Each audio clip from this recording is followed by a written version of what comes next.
Haleluya, haleluya, haleluya,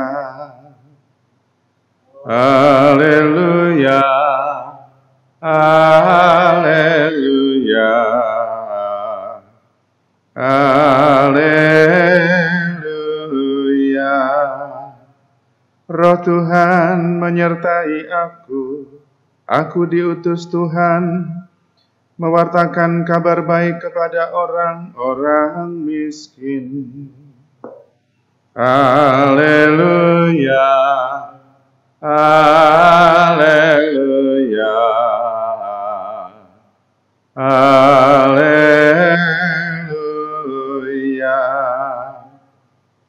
Tuhan sertamu dan sertamu juga. Inilah Injil Yesus Kristus menurut Santo Lukas. Dimuliakanlah Tuhan. Sekali peristiwa, datanglah Yesus ke Nazaret, tempat ia dibesarkan. Seperti biasa pada hari Sabat, ia masuk ke rumah ibadat. Yesus berdiri hendak membacakan kitab suci. Maka diberikan kepadanya kitab Nabi Yesaya. Yesus membuka kitab itu dan menemukan ayat-ayat berikut. Roh Tuhan ada padaku, sebab aku diurapinya untuk menyampaikan kabar baik kepada orang-orang miskin. Dan aku diutusnya memberitakan pembebasan kepada orang-orang tawanan, penglihatan kepada orang-orang buta, serta membebaskan orang-orang yang tertindas. Aku diutusnya memberitakan bahwa tahun rahmat Tuhan telah datang. Kemudian Yesus menutup kitab itu dan mengembalikannya kepada pejabat, lalu ia duduk. Dan mata semua orang dalam rumah ibadat itu tertuju kepadanya. Kemudian Yesus mulai mengajar mereka, katanya, pada hari ini, genaplah ayat-ayat kitab suci itu pada saat kalian mendengarnya. Semua orang membenarkan Yesus. Mereka heran akan kata-kata indah yang diucapkannya. Lalu mereka berkata, "Bukankah dia anak Yusuf?"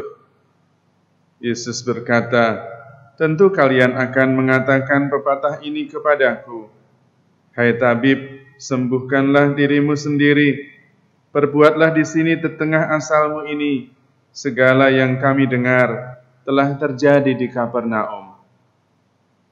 Yesus berkata lagi, "Aku berkata kepadamu, sesungguhnya tiada nabi yang dihargai di tempat asalnya. Aku berkata kepadamu dan kataku ini benar. Pada zaman Elia terdapat banyak wanita janda di Israel, ketika langit tertutup selama 3 tahun dan 6 bulan, dan ketika bahaya kelaparan yang hebat menimpa seluruh negeri. Tetapi Elia diutus bukan kepada salah seorang dari mereka, melainkan kepada seorang wanita janda di Sarfat, di tanah Sidon. Dan pada zaman Nabi Elisa, banyak orang kusta di Israel, tetapi tiada seorang pun dari mereka yang ditahirkan, selain Naaman, orang Syria itu." Mendengar itu sangat marahlah semua orang di rumah ibadat itu. Mereka bangkit, lalu menghalau Yesus keluar kota, dan membawa dia ke tebing gunung, tempat kota itu terletak, untuk melemparkan dia dari tebing itu.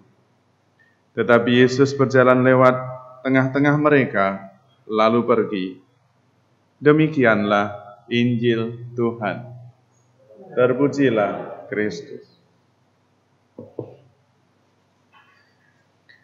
Saudara-saudari terkasih, Paulus dengan tegas mengatakan bahwa ia menjadi pewarta Injil karena Roh Kudus, bukan karena ilmunya, bukan karena kehebatannya, bukan karena kepandaiannya. Karena kepandaian seperti apapun tidak bisa membuat orang bertobat. Yang membuat orang bertobat adalah Roh Kudus. Yesus sendiri mengakui Roh Tuhan ada padaku, sebab aku diurapinya. Diurapi itu oleh Roh Kudus, untuk menyampaikan kabar baik kepada orang miskin. Dan aku diutusnya juga oleh Roh Kudus, untuk memberitakan pembebasan kepada orang-orang tawanan. Aku diutusnya. Yesus berkarya atas inspirasi dari Roh Kudus, bukan atas pikirannya sendiri. Karena itu gereja meyakini bahwa jiwa gereja, jiwa misionaris gereja adalah Roh Kudus sendiri. Karena itu kita tidak perlu takut untuk mewartakan iman kita, karena kita tidak bersumber, tidak berdasar pada diri kita sendiri, kemampuan kita, pikiran kita, tetapi pada inspirasi Roh Kudus. Karena itu dalam pewartaan sangat perlu berdoa. Sesudah kita berdoa mendapat inspirasi Roh Kudus, kita wartakan inspirasi Roh Kudus itu dan mendoakan agar orang-orang yang menerima pewartaan kita dibukakan hatinya oleh Roh Kudus. Tanpa karya Roh Kudus, pewartaan kita tidak akan banyak berarti. Maka Paulus berpegang pada iman, yaitu Yesus yang disalibkan. Itu yang penting. Karena itu inti keselamatan kita. Bukan Yesus yang bangkit pertama-tama. Itu juga bagus sekali.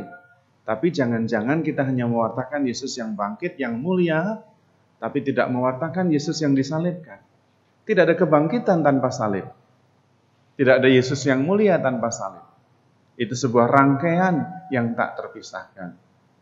Mengenali Yesus yang disalibkan, itu mengenali rahasia jalan keselamatan. Jalan keselamatan melalui jalan salib, bukan jalan mulia. Jalan kemuliaan adalah buah dari jalan salib, tidak bisa dibalik. Karena itu, dalam mewartakan Yesus, jangan hanya mewartakan kehebatan, keselamatan. Yesus bangkit, Yesus menyelamatkan, Yesus mulia, Yesus menang atas maut. Benar, semua benar. Tapi jangan lupa, Yesus menang atas maut karena bekerja keras, mengorbankan hidupnya, memberikan nyawanya, wafat di kayu salib, memikul salib. Itu yang membuat dia menyelamatkan dan mengalahkan kematian. Jangan lupa itu. Jangan terbalik-balik. Karena banyak saudara-saudara kita yang selalu ingin dan menggarisbawahi Yesus yang mulia saja. Bisa jadi keliru. Saya mau mulianya saja tapi tidak mau salibnya. Tidak ada. Jalan keselamatan lewat jalan salib. Jalan kemuliaan adalah buah dari pengorbanan Yesus yang bekerja keras. Jangan hanya menggarisbawahi kemenangan Yesus, lalu lupa kerja keras Yesus yang luar biasa. Bahkan sampai mengorbankan nyawanya, sampai mati sangat menderita di atas kayu salib. Padahal itu yang menyelamatkan. Dan Paulus berpegang pada itu. Bukan yang mulia-mulia, yang bagus-bagus. Tidak. Supaya orang mengerti. Kalau Roh Kudus berkarya, pasti akan mengerti dan percaya. Tidak akan mengatakan, tidak mau. Saya mau Yesus yang bangkit saja. Yesus yang mulia saja. Yesus menang, Yesus menyembuhkan, Yesus membuat mujizat. Fine, tidak ada salahnya. Tapi kalau hanya mau itu saja, bukan dari Roh Kudus. Dari Roh Kudus adalah sebuah karya keseluruhan, wafat dan bangkit. Berkorban dan dibangkitkan mulia. Karena itu di dalam anamnese selalu 3 unsur itu. Kita mewartakan Yesus yang wafat, kita memuliakan Yesus yang bangkit, dan kita merindukan Dia yang akan datang kembali. Tidak terpisahkan. Karena itu Paulus berpegang pada Roh Kudus itu. Mungkin Paulus diingatkan, kalau mewartakan Injil, kasih yang bagus-bagus saja. Jangan yang menakut-nakutkan, salib, derita, dan sebagainya itu disingkirkan saja. Supaya semua orang tertarik. Paulus tidak mau. Gereja Katolik tidak mau. Tidak tahu gereja lain. Tapi gereja Katolik berpegang pada bimbingan Roh Kudus justru melalui jalan salib. Jalan pengorbanan diri, pemberian diri yang utuh itu. Yesus masuk dalam kematian, mengalahkan maut, dan kemudian bangkit. Menang atas maut. Sehingga perjuangannya adalah awal dari kemuliaannya. Pengorbanannya adalah awal dari kemenangannya.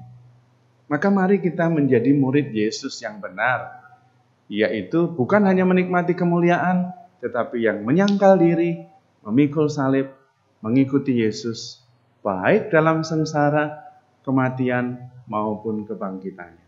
Lengkap. Karena itu kita mengandalkan Tuhan. Meskipun kemungkinan orang tidak mau menerima, silahkan, Roh Kudus yang berkarya. Tetapi kita tidak hanya mengejar kemuliaan, kebaikan, mujizat, kesembuhan. Fine, itu bagus sekali. Tapi tanpa salib, tanpa korban, tidak ada kebangkitan. Tidak ada keselamatan. Aku tidak mau mengenal Yesus selain Dia yang disalibkan. Itu kata Paulus. Yesus sendiri mewartakan kabar baik justru dengan mengatakan bahwa memikul salib, jalan turun adalah jalan keselamatan. Sebetulnya Yesus sangat berkuasa untuk sungguh-sungguh seperti dalam kisah di sini menentukan dia menyelamatkan diri meskipun digiring banyak orang ke atas bukit, gampang saja dia lewat. Dan apakah tidak bisa Yesus turun dari salib? Bisa, sangat bisa. Karena dia adalah Tuhan. Tetapi tidak dilakukan karena Yesus taat kepada Bapanya. Harus masuk dalam kematian, mengalahkannya, dan kemudian bangkit. Maka jangan dihilangkan Yesus yang disalibkan.